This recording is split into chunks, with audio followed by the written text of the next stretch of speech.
LLB Audiobook presents A Tale of Two Cities by Charles Dickens. Book the Third, The Track of a Storm. Chapter 9, The Game Made. While Sidney Carton and the sheep of the prisons were in the adjoining dark room, speaking so low that not a sound was heard, Mr. Lorry looked at Jerry in considerable doubt and mistrust. That honest tradesman's manner of receiving the look did not inspire confidence. He changed the leg on which he rested as often as if he had 50 of those limbs, and were trying them all. He examined his fingernails with a very questionable closeness of attention, and whenever Mr. Lorry's eye caught his, he was taken with that peculiar kind of short cough requiring the hollow of a hand before it, which is seldom, if ever, known to be an infirmity attendant on perfect openness of character. "Jerry," said Mr. Lorry. "come here." Mr. Cruncher came forward sideways, with one of his shoulders in advance of him. "What have you been besides a messenger?" After some cogitation, accompanied with an intent look at his patron, Mr. Cruncher conceived the luminous idea of replying, "Agricultural character." "My mind misgives me much," said Mr. Lorry, angrily shaking a forefinger at him, "that you have used the respectable and great house of Tellson's as a blind, and that you have had an unlawful occupation of an infamous description. If you have, don't expect me to befriend you when you get back to England. If you have, don't expect me to keep your secret. Tellson's shall not be imposed upon." "I hope, sir," pleaded the abashed Mr. Cruncher, "that a gentleman like yourself, what I've had the honour of odd-jobbing till I'm grey at it, would think twice about harming of me, even if it was so. I don't say it is, but even if it was. And which it is to be took into account that if it was, it wouldn't even then be all a one side. There'd be two sides to it. There might be medical doctors at the present hour picking up their guineas where a honest tradesman don't pick up his fardens. No, nor yet his half-fardens. No, nor yet his quarter, banking away like smoke at Tellson's and cocking their medical eyes at that tradesman on the sly, going in and going out to their own carriages.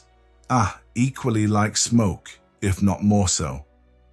Well, that'd be imposing too on Tellson's, for you cannot sarse the goose and not the gander, and here's Mrs. Cruncher, or leastways was in the old England times, and would be tomorrow if cause given, flopping again the business to that degree as is ruinating, stark ruinating, whereas them medical doctors' wives don't flop, catch 'em at it. Or, if they flop, their floppings goes in favour of more patients, and how can you rightly have one without t'other?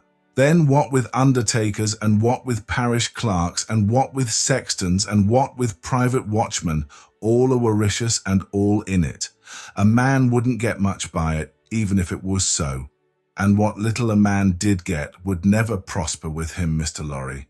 He'd never have no good of it. He'd want all along to be out of the line if he could see his way out, being once in, even if it was so."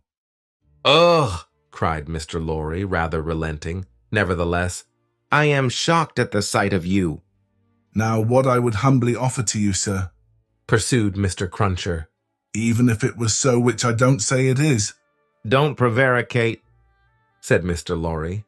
"No, I will not, sir," returned Mr. Crunches as if nothing were further from his thoughts or practice.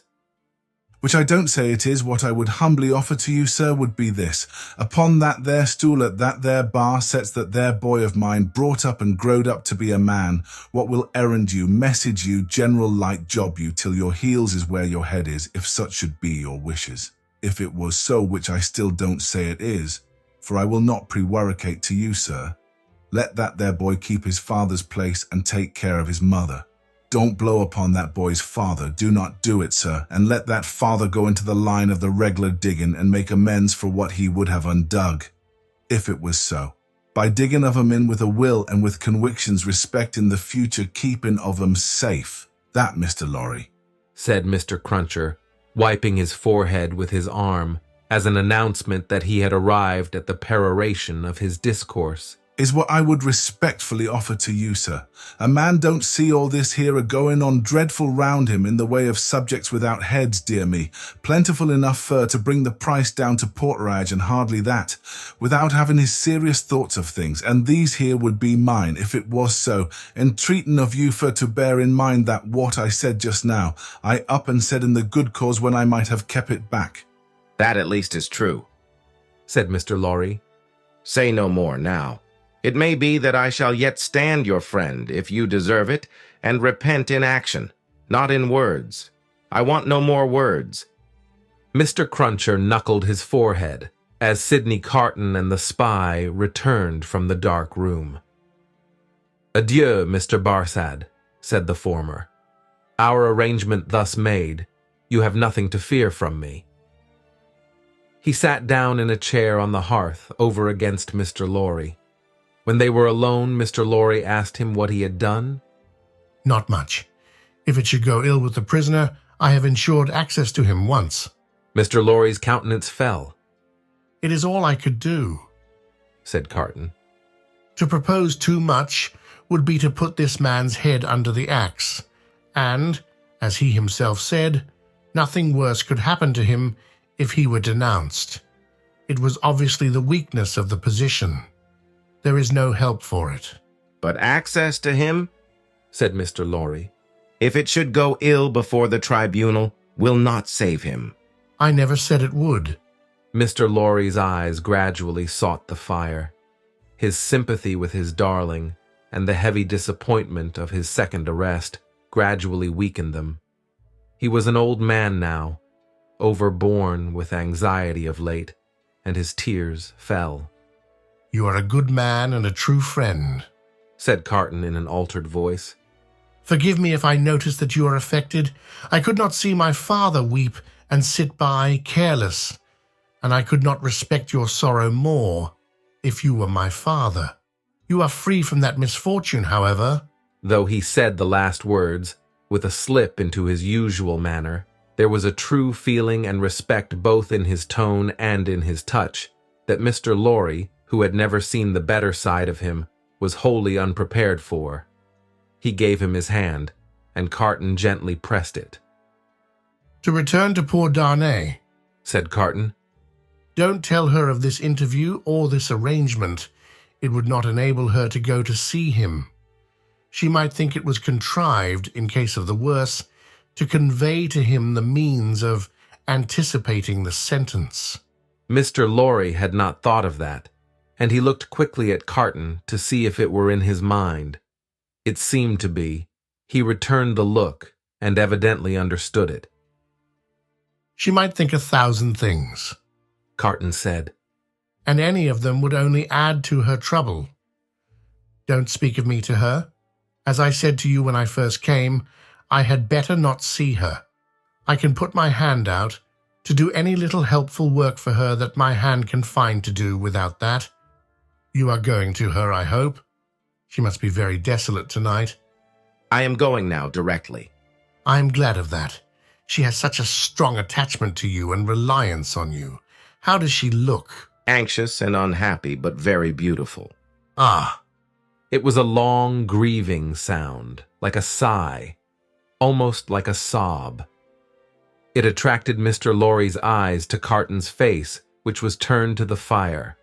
A light, or a shade, the old gentleman could not have said which, passed from it as swiftly as a change will sweep over a hillside on a wild, bright day, and he lifted his foot to put back one of the little flaming logs, which was tumbling forward. He wore the white riding coat and top boots, then in vogue, and the light of the fire touching their light surfaces made him look very pale, with his long brown hair, all untrimmed, hanging loose about him.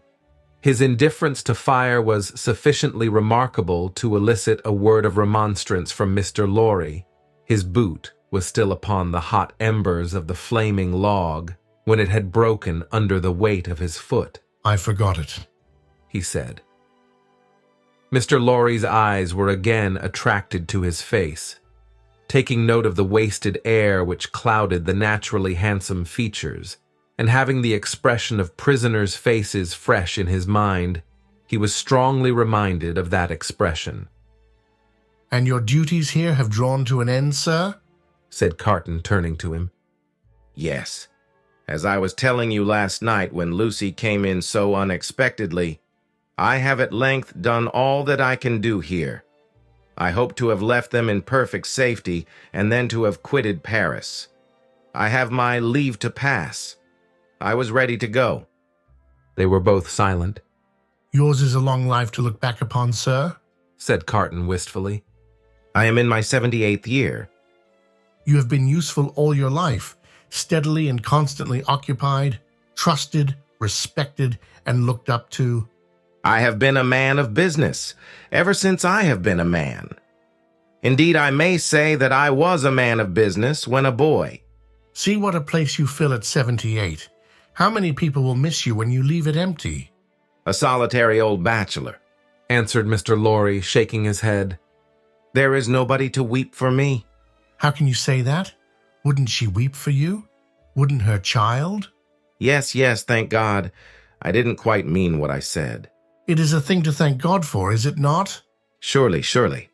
"If you could say with truth to your own solitary heart, 'Tonight, I have secured to myself the love and attachment, the gratitude or respect of no human creature. I have won myself a tender place in no regard. I have done nothing good or serviceable to be remembered by.' Your 78 years would be 78 heavy curses. Would they not?" You say truly, Mr. Carton, I think they would be. Sidney turned his eyes again upon the fire, and after a silence of a few moments said, "I should like to ask you, does your childhood seem far off? Do the days when you sat at your mother's knee seem days of very long ago?" Responding to his softened manner, Mr. Lorry answered, 20 years back, yes. At this time of my life, no. For as I draw closer and closer to the end, I travel in the circle, nearer and nearer to the beginning. It seems to be one of the kind smoothings and preparings of the way. My heart is touched now by many remembrances that had long fallen asleep, of my pretty young mother and I so old, and by many associations of the days when what we call the world was not so real with me, and my faults were not confirmed in me. "I understand the feeling." exclaimed Carton with a bright flush. "And you are the better for it?" Carton terminated the conversation here by rising to help him on with his outer coat. But you, said Mr. Lorry, reverting to the theme. You are young. "Yes," said Carton. "I am not old, but my young way was never the way to age. Enough of me." And of me, I am sure, said Mr. Lorry. Are you going out? "I'll walk with you to her gate. You know my vagabond and restless habits. If I should prowl about the streets a long time, don't be uneasy. I shall reappear in the morning. You go to the court tomorrow?" Yes, unhappily. "I shall be there, but only as one of the crowd. My spy will find a place for me. Take my arm, sir." Mr. Lorry did so, and they went downstairs and out in the streets. A few minutes brought them to Mr. Lorry's destination. Carton left him there, but lingered at a little distance and turned back to the gate again when it was shut, and touched it. He had heard of her going to the prison every day. "She came out here," he said, looking about him. "Turned this way, must have trod on these stones often. Let me follow in her steps." It was 10 o'clock at night when he stood before the prison of La Force, where she had stood hundreds of times. A little wood sawyer, having closed his shop, was smoking his pipe at his shop door. "Good night, citizen," said Sidney Carton, pausing and going by, for the man eyed him inquisitively. "Good night, citizen." "How goes the Republic?" You mean the guillotine? Not ill. 63 today. We shall mount to 100 soon. Samson and his men complain sometimes of being exhausted, Ha ha ha, he is so droll, that Samson, such a barber. Do you often go to see him? Shave, always, every day. What a barber. You have seen him at work? Never. Go and see him when he has a good batch. Figure this to yourself, citizen. He shaved the 63 today in less than 2 pipes. Less than 2 pipes, word of honor. As the grinning little man held out the pipe he was smoking to explain how he timed the executioner, Carton was so sensible of a rising desire to strike the life out of him that he turned away. But you are not English, said the wood sawyer. though you wear English dress. Yes, said Carton, pausing again and answering over his shoulder. You speak like a Frenchman. I'm an old student here. Aha, a perfect Frenchman. Good night, Englishman. Good night, citizen. But go and see that droll dog. The little man persisted, calling after him. And take a pipe with you. Sidney had not gone far out of sight when he stopped in the middle of the street under a glimmering lamp and wrote with his pencil on a scrap of paper.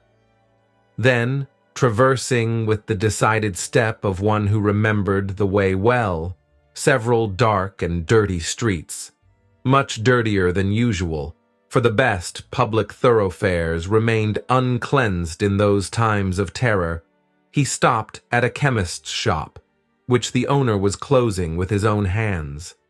A small, dim, crooked shop, kept in a tortuous, uphill thoroughfare by a small, dim, crooked man. Giving this citizen, too, good night, as he confronted him at his counter, he laid the scrap of paper before him. "Whew!" the chemist whistled softly as he read it. "Hi, hi, hi!"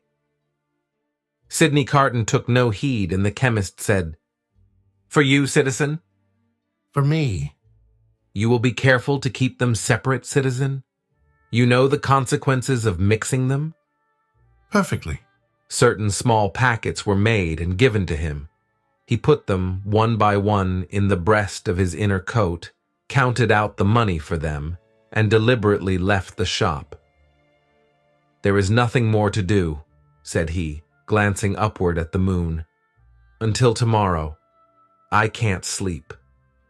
It was not a reckless manner, the manner in which he said these words aloud under the fast-sailing clouds, nor was it more expressive of negligence than defiance. It was the settled manner of a tired man, who had wandered and struggled and got lost, but who at length struck into his road and saw its end. Long ago, when he had been famous among his earliest competitors as a youth of great promise, he had followed his father to the grave. His mother had died years before. These solemn words, which had been read at his father's grave, arose in his mind as he went down the dark streets among the heavy shadows, with the moon and the clouds sailing on high above him. "I am the resurrection and the life, saith the Lord. He that believeth in me, though he were dead, yet shall he live. And whosoever liveth and believeth in me shall never die." In a city dominated by the axe, alone at night, with natural sorrow rising in him for the 63 who had been that day put to death, and for tomorrow's victims then awaiting their doom in the prisons, and still of tomorrows and tomorrows, the chain of association that brought the words home, like a rusty old ship's anchor from the deep, might have been easily found. He did not seek it, but repeated them, and went on. With a solemn interest in the lighted windows where the people were going to rest, forgetful through a few calm hours of the horrors surrounding them. In the towers of the churches where no prayers were said, for the popular revulsion had even traveled that length of self-destruction from years of priestly impostors, plunderers, and profligates.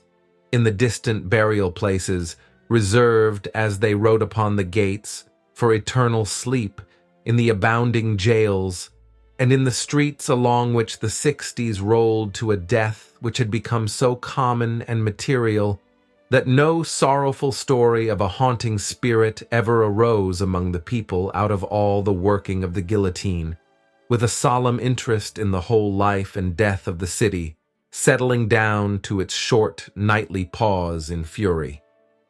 Sidney Carton crossed the Seine again for the lighter streets.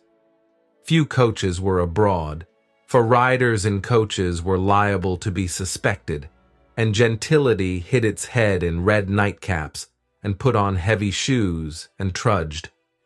But the theaters were all well filled, and the people poured cheerfully out as he passed and went chatting home. At one of the theater doors there was a little girl with a mother, looking for a way across the street through the mud.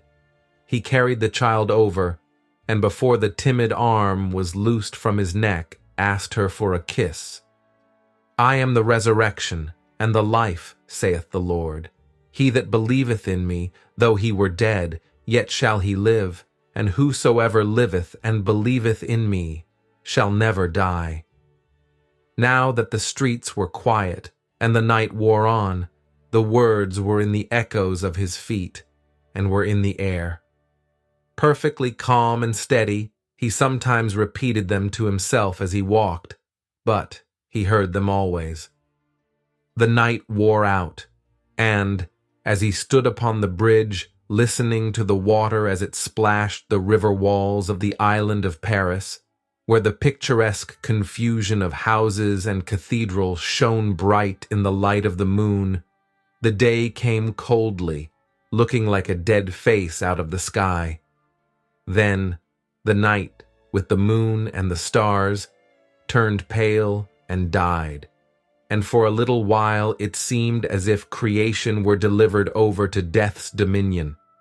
But the glorious sun, rising, seemed to strike those words, that burden of the night, straight and warm to his heart in its long bright rays.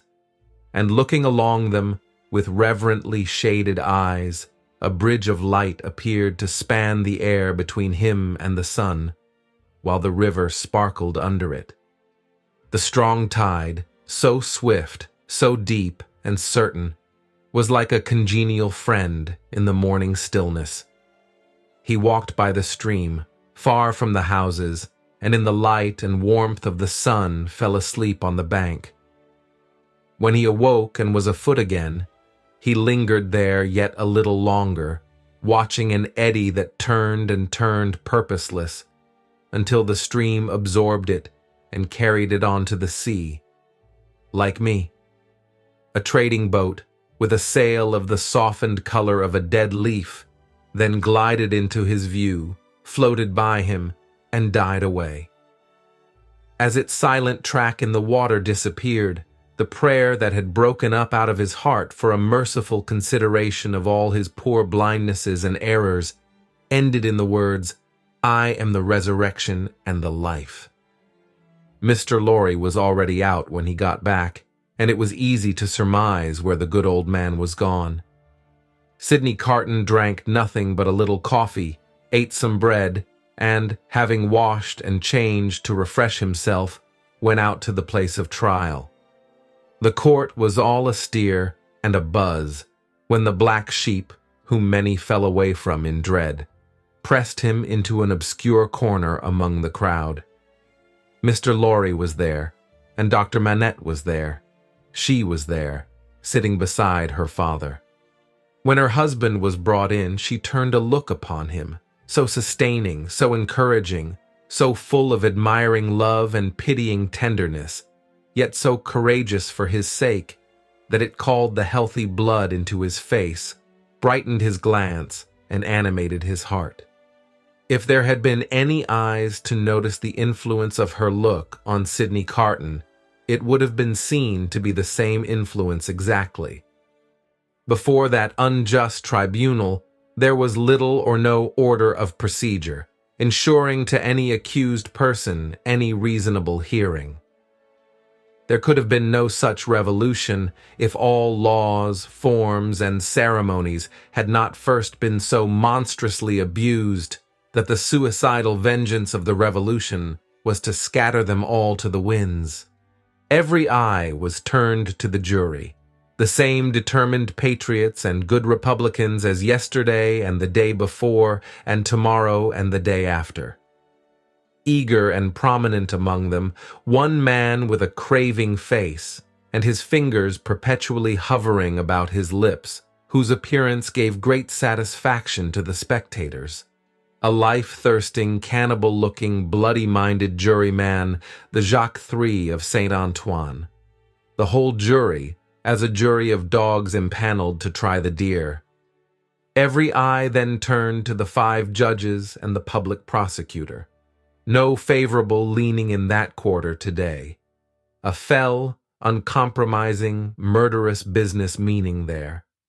Every eye then sought some other eye in the crowd, and gleamed at it approvingly, and heads nodded at one another before bending forward with a strained attention.